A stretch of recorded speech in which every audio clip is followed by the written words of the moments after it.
What up, y'all? Once again, it's LG Grown. I know y'all see me.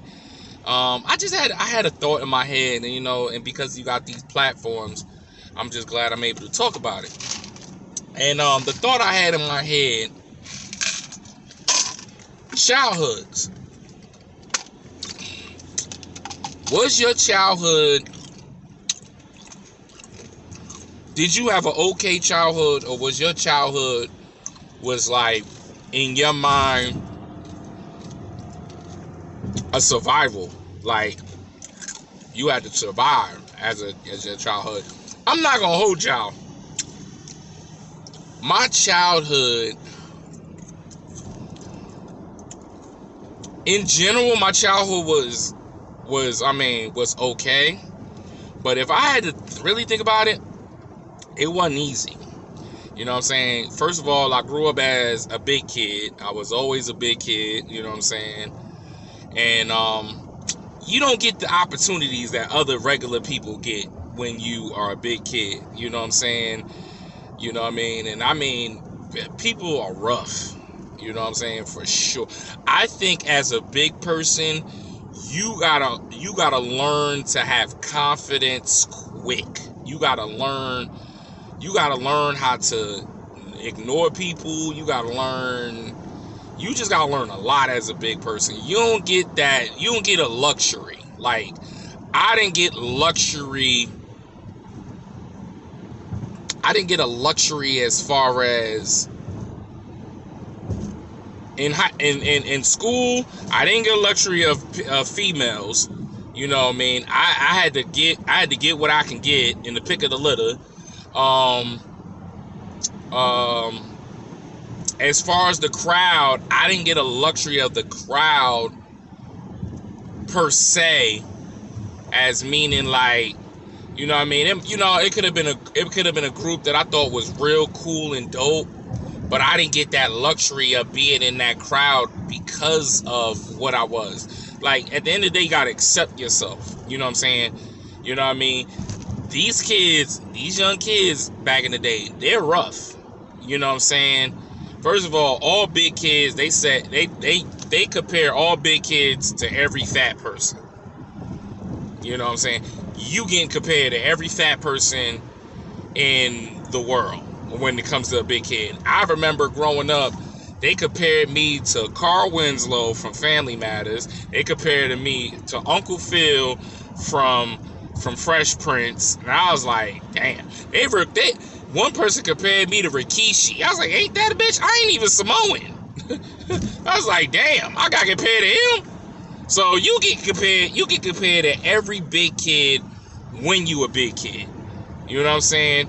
The girls that you like don't like you at that time. You don't get that luxury.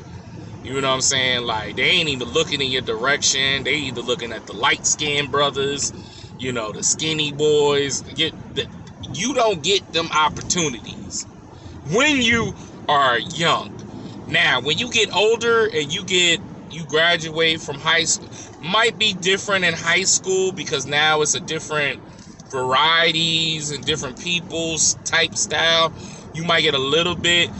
If you go to college, you might get an opportunity. But when you grow up and you're grown, you'll see a whole lot of difference. But I'm being honest with you. It was rough. It was really rough.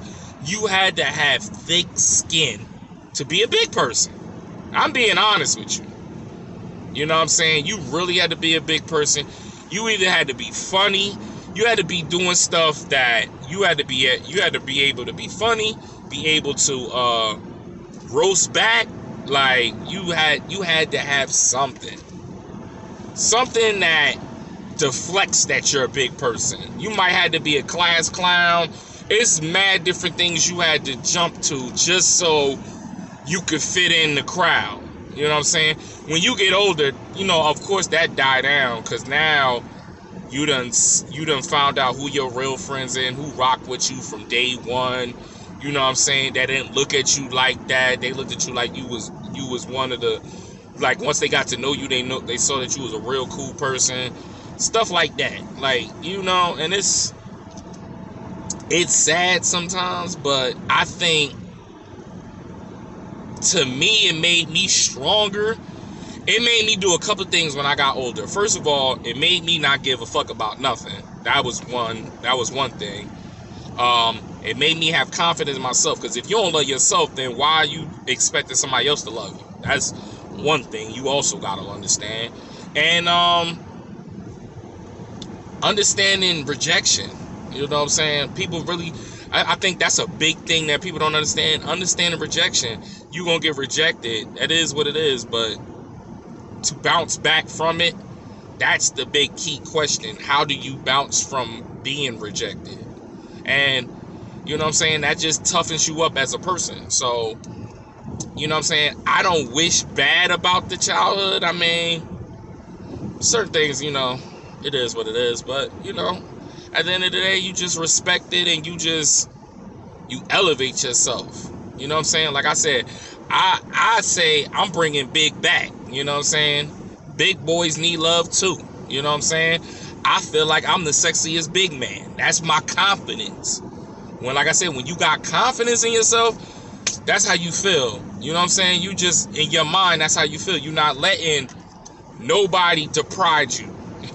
Nobody can throw you off that pedestal. Somebody might say you ugly. Okay. I'm sorry you feel like that. I don't think that's true, but that's when you know you confident.